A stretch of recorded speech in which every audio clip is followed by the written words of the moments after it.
mais uma aula do canal Para Curtir História. Lembrando aí que a ideia do canal é traçar apenas os aspectos mais importantes de cada conteúdo, certo? A aula de hoje será sobre Roma. Ela dará fim aí ao nosso período de História Antiga. Nós já abordamos a pré-história. Dentro da História Antiga nós já passamos por Antiguidade Oriental, entramos em Grécia falando de Antiguidade Ocidental e aqui Roma é o segundo e último capítulo de Antiguidade Ocidental.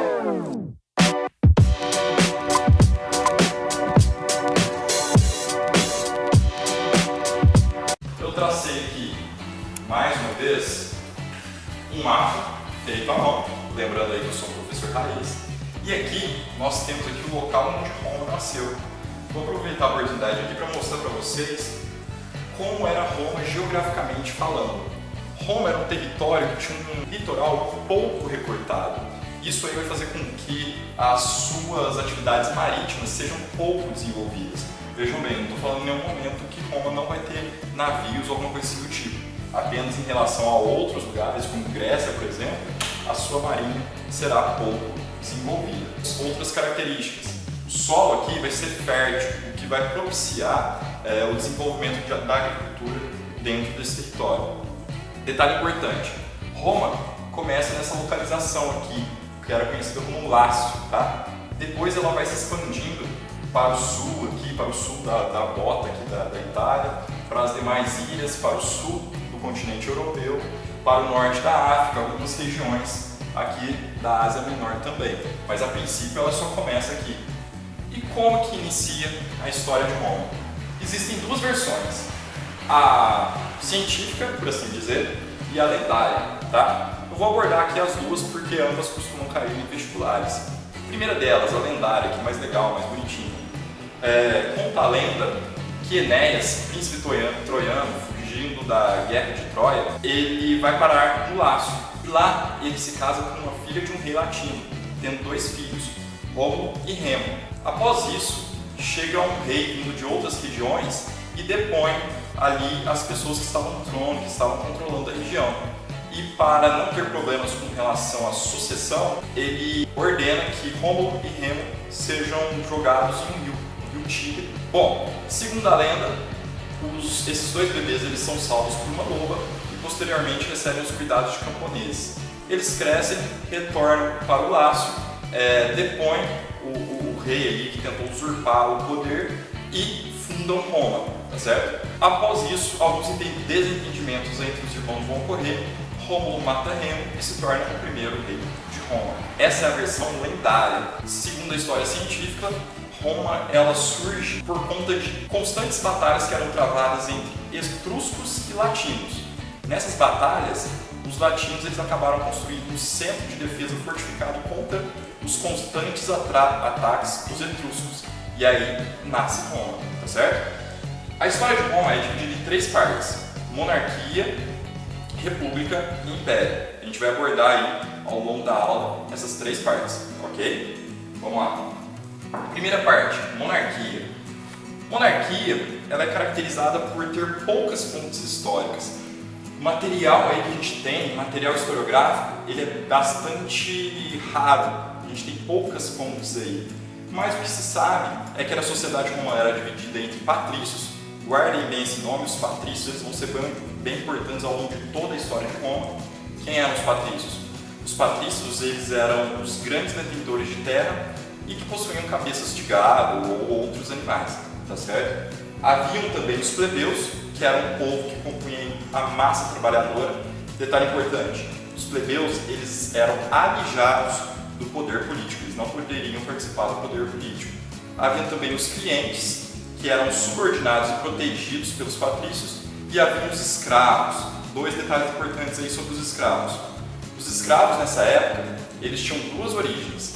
Havia os escravos que vinham de origem de dívidas, se endividavam e se tornavam os escravos, e haviam os escravos que eram os derrotados de guerra, tá? Eram frutos das guerras, os sobreviventes se tornavam escravos. Outro detalhe importante, o número de escravos na monarquia vai ser insignificante, mas na república e no império vai ser grande, ok? O que vai acontecer? Os reis eles exerciam o poder executivo, religioso, judiciário, parte do legislativo. E os patrícios, eles tinham o poder legislativo, parte do poder legislativo. Essa onda de interesses, esses conflitos de interesses vão gerar um atrito entre essas duas classes, o rei e os patrícios querendo mais poderes no geral e os reis e o rei, né, querendo mais poder no campo legislativo. Conflitos vão ocorrer, os patrícios vão vencer. O último rei de Roma vai ser o Tarquínio o Soberbo, que vai ser deposto e aí vai ser instaurada a República. Um período muito longo aí que a gente tem. O que vocês têm que saber sobre República? Vamos lá. O Senado, ele era o órgão máximo da República, tá? Era ele que realizava diversos setores da política. Ele era o responsável pelo setor religioso, legislativo, executivo, entre outros tantos, ok? E ele era composto essencialmente por patrícios, ok? Havia outros cargos aí dentro da estrutura política de Roma, tá? Durante a República. Eram eles os cônsules, que realizavam parte do setor legislativo. Eles eram eleitos em números de 2 e representavam e presidiam o Senado e a Assembleia. Havia um pretor, que era responsável pela justiça também. E havia o censor. O censor, ele realizava o censo da população aí, fazendo uma pesquisa, tendo por base principalmente as questões censitárias, ok? Havia também os edis, que eram responsáveis aí pela organização da sociedade romana. Eles eram responsáveis principalmente pelo abastecimento e pelo policiamento. Haviam também os questores, que cuidavam aí do tesouro público de Roma e arrecadavam impostos também. E havia a figura do ditador. Qual que era o ditador? O ditador, ele não estava presente em todo momento da história de Roma. Ele só aparecia em momentos de crise, tá? Então ele recebia diversos poderes dos mais diversos setores e ele poderia exercer esse poder durante 6 meses. E esse período era prorrogável por no máximo mais 6 meses. Haviam aí 3 órgãos também importantes: a Assembleia Centuriata, a Curial e a Tribal. A Centurial, ela votava projetos e ela era composta por 98 centúrias patrícias e 95 centúrias plebeias. Por que a diferença desse número? Para que os patrícios eles tivessem suas ideias prevalecidas sobre a dos plebeus. Tá? Era uma forma dos patrícios ficarem comandando os plebeus. A outra assembleia era a Curial. A Curial era responsável por assuntos religiosos. E havia, por fim, a Tribal, que era responsável por nomear os questores e os edis. Ok? Continuando aí, galera. Toda essa estrutura política vai fazer com que os plebeus eles fiquem fora do poder político. Eles não conseguem alcançar o poder político. E tinha alguns plebeus que eles se destacavam no campo da economia. Eles entravam no comércio, começavam a praticar comércio e ganhavam dinheiro com isso. E eles queriam entrar ali no campo político. Por conta disso, surgirão confrontos entre patrícios e plebeus. Tá? Nesses confrontos, no fim das contas, após muita agitação, os patrícios vão tentar, de certa forma, ceder alguns poderes para os plebeus. Com qual finalidade? Eles tinham medo que os plebeus saíssem de Roma e aí eles teriam diversos problemas. Por exemplo, problemas com relação à mão de obra, problemas com relação à composição do exército. Os plebeus eles tinham uma função importante no exército. Tá? Então eles cederam alguns privilégios para eles. Quais foram? O primeiro deles, Lei das 12 Tábuas. O que foi a Lei das 12 Tábuas? Foi uma compilação das leis que existiam em Roma, que até então eram orais. Isso aí tirava o caráter subjetivo dos julgamentos. Agora a lei está ali para ser lida, certo? Houve também a criação das leis Licínia Sextia. Essa lei Licínia Sextia, ela eliminou a escravidão por dívida. Guardem isso. Isso aqui vai ser o primeiro passo para a ruína de Roma, tá? Outra coisa que ela fez, ela determinou que um dos cônsules seria sempre um plebeu, certo? E aí nós temos a Lei Canuleia. A Lei Canuleia, ela suspendeu a proibição que havia de casamentos entre plebeus e patrícios, tá? Bom, pessoal, a partir desse momento, com Roma ali se organizando numa república, a gente vai ter uma expansão do seu território. A princípio, esse território vai ser estendido aqui para o sul. Quando eles vão aumentando a extensão do seu território, eles entram de encontro de Cartago. Cartago era uma colônia fenícia que praticava bastante comércio aqui no Mediterrâneo. A expansão de Roma gera esse atrito e daí surgem as guerras púnicas. As guerras púnicas são divididas em 3 partes, mas ao fim e ao cabo quem sai vencedor é Roma. Quando Roma vence Cartago, ela conquista todo o Mediterrâneo, as ilhas que tem aqui, Córcega, Sardenha e Sicília, o sul da Europa, o norte da África e parte aqui da Ásia Menor. Tá? A expansão de Roma vai ser tão considerável que eles vão chamar o mar Mediterrâneo de Mare Nostrum, que significa nada mais nada menos do que nosso mar. Era como se fosse o laguinho deles na época, tá certo? Voltando aqui. O que a gente tem que falar sobre essa expansão romana aqui? Consequências. Com o aumento do território romano, nós vamos ter o aumento de latifúndios. Esses latifúndios vão levar à falência as pequenas propriedades. Os pequenos agricultores eles vão falir e vão procurar geralmente as cidades. Esse é um outro fator, a gente vai ter um êxodo rural, a população saindo do campo e indo para as cidades. Outro fator que a gente vai ter também é o aumento dos escravos de origem de guerra. Okay?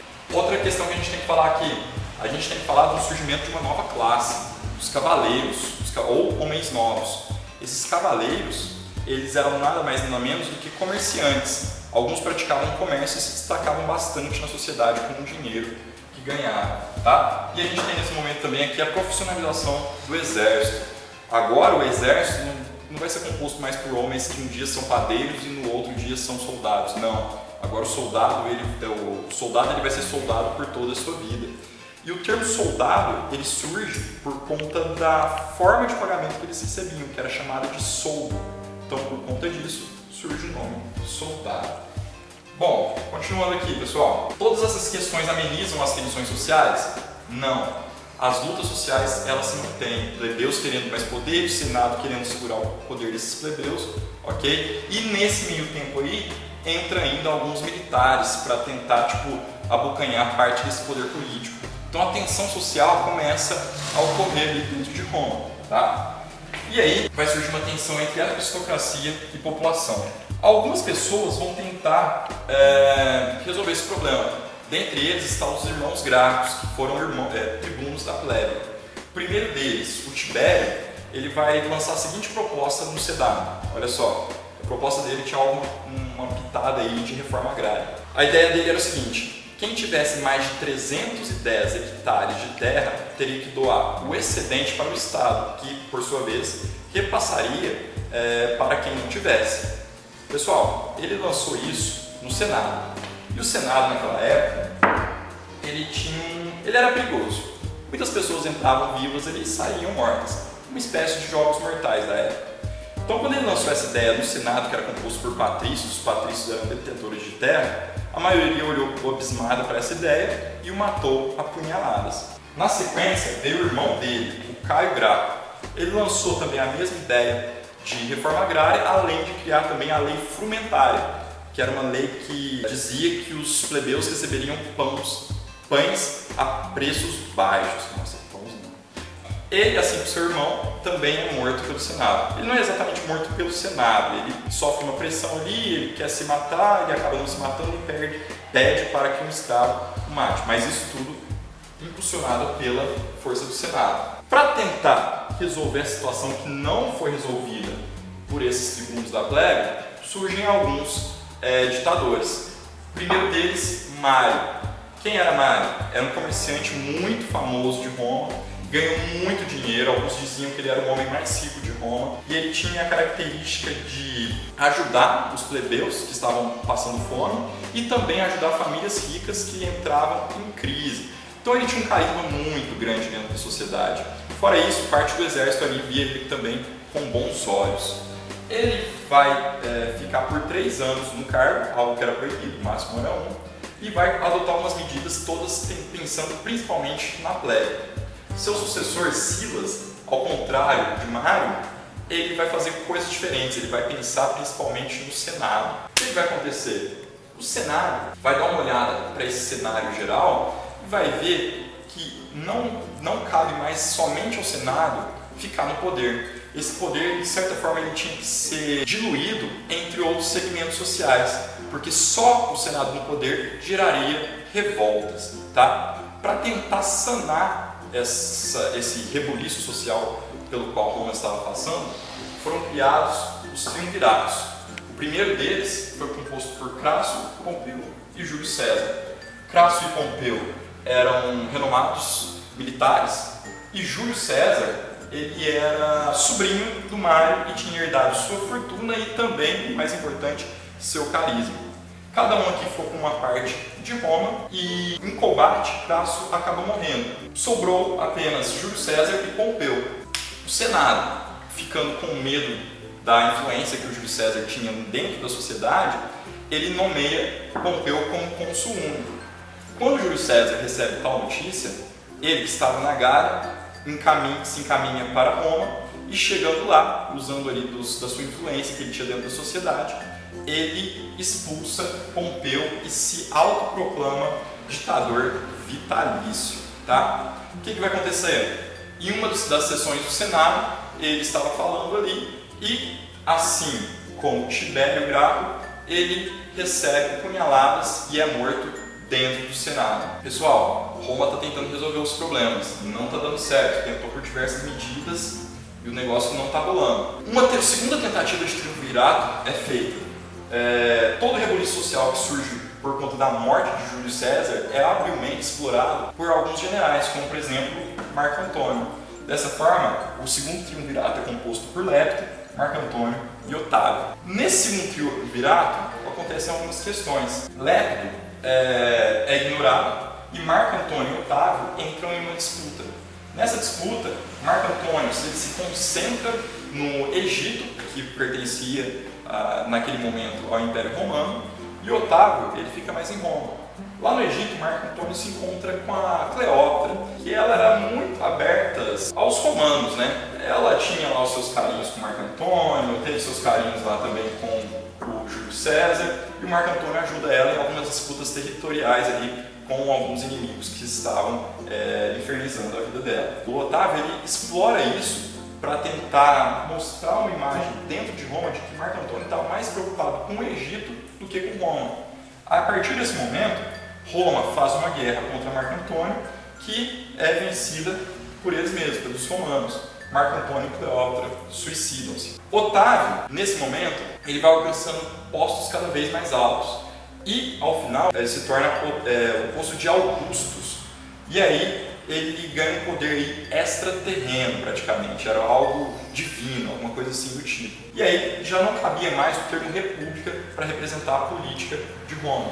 Por fim, nós temos aí a última fase da história de Roma, o Império, tá? Nesse momento aí, a gente vai ter a criação da Guarda Pretoriana. A Guarda Pretoriana era um grupo de soldados de elite que tinha por finalidade principal proteger o imperador. Eles foram usados para outras finalidades em outros momentos da história também, tá? A gente tem a criação da política do Panem et Circenses, que era a política do pão e circo, que era uma tentativa de distrair a população dos problemas pelos quais Roma estava passando. Como que era essa distração? Eram espetáculos que ocorriam em Roma e em outros lugares também, em arenas. Em Roma era conhecido o Coliseu. Nessas arenas aconteciam espetáculos que envolviam mortes de animais, mortes de gladiadores, muitas mortes, muito sangue. E no meio dos espetáculos era distribuído pão gratuitamente aos espectadores. Okay? Detalhe importante aqui, Pax Romana. Aqui a gente vai ter o segundo passo e talvez o mais principal da queda de Roma. O que foi a Pax Romana? Roma, ela para de expandir o seu território, consequência gravíssima para Roma. A partir dessa paralisação, Roma vai ter o seu número de escravos que entravam em Roma diminuído. E a escravidão era o que levava Roma para frente. Então, diminuindo o número de escravos, a economia de Roma vai enfraquecer bastante. Outra coisa que acontece aqui, o cristianismo, é um detalhe que a gente tem que comentar. O cristianismo ele surge na região da Palestina, tá? Aquela região era conhecida por ser um barril de pólvora. Muitos judeus que moravam ali, eles não haviam se submetido completamente aos domínios de Roma. Então Roma ali tratava eles com moderação, tentando ajudá-los em alguns momentos. É nesse contexto que surge Jesus Cristo, com mensagens de amor ao próximo, perdão, desapego aos bens materiais, entre outras coisas. Os líderes judeus, quando eles observam Jesus, eles o classificam como um blasfemo e solicitam a ajuda de Roma para prendê-lo. Roma aparece, Jesus Cristo é pego e, a partir do julgamento onde foi usada a opinião dos judeus, ele é condenado, torturado e crucificado. O interessante é que o cristianismo ele se difunde após a morte de Jesus Cristo. E, a princípio, esse cristianismo ele sofreu dura perseguição das autoridades locais e de Roma também. Tá? Nos 3 primeiros séculos, os cristãos são perseguidos. Porém, na entrada do século IV, quando Roma já está começando a sofrer invasões bárbaras e já está se enfraquecendo, vai ocorrer uma mudança de jogo com relação ao cristianismo. Tá? O primeiro imperador a mudar essa relação com o cristianismo vai ser Constantino. Constantino vai criar o Edito de Milão. O Edito de Milão vai dar liberdade de culto aos cristãos. A partir de agora, o cristianismo está liberado no Império Romano. Outra coisa que ele vai fazer, vai criar a lei do colonato. Essa lei do colonato, ela definia que o colono, o trabalhador rural, ele estava preso na terra que ele trabalhava, ele não poderia sair de lá. Aqui a gente vai ter o começo da formação do feudalismo. Tá? Por que o colono podia sair de lá? Porque a zona rural estava passando por falta de mão de obra. Então o colono que chegasse não poderia sair mais. Ok? E também Constantino vai criar a segunda capital de Roma, Constantinopla, que fica localizada aqui mais para leste. Tá? Roma está aqui, Constantinopla está aqui. Um dos seus sucessores, Teodósio, ele vai continuar as políticas de Constantino. Uma das coisas que ele vai fazer vai ser oficializar o cristianismo. Então agora o cristianismo é a religião oficial de Roma, tá certo? Outra coisa que ele vai fazer, ele vai dividir o império em 2 e vai criar assim o Império Romano do Ocidente, com capital em Roma, e o Império Romano do Oriente, com capital em Constantinopla. Como que o Império vai cair? O Império ele vai ceder às diversas invasões bárbaras que vão ocorrer. Bárbaros vindo do norte da Europa e de diversos outros lugares vão abocanhando ali o território romano até que ele finalmente cai. Importante falar da cultura romana aí. Os romanos deixaram alguns legados. Legados no campo do direito, legado no campo da literatura. A gente tem alguns autores muito importantes, como Ovídio, Tito Livio, Cícero. Tá? A gente vai ter um legado também no campo da arquitetura, com a construção de estradas, pontes, muralhas, aquedutos e entre outras coisas. E importante falar aí, por fim, da cultura romana, da religião romana. Os romanos eles se apropriaram da religião grega e apenas alteraram os nomes dos deuses. Por exemplo, Zeus grego, o Zeus da Grécia, vai se tornar Júpiter em Roma. Afrodite da Grécia vai se tornar Vênus. Dionísio vai se tornar Baco. Tá? Então foi essa apropriação que eles fizeram. Só agradeço aí por terem assistido mais uma aula e aguardem a próxima. Obrigado.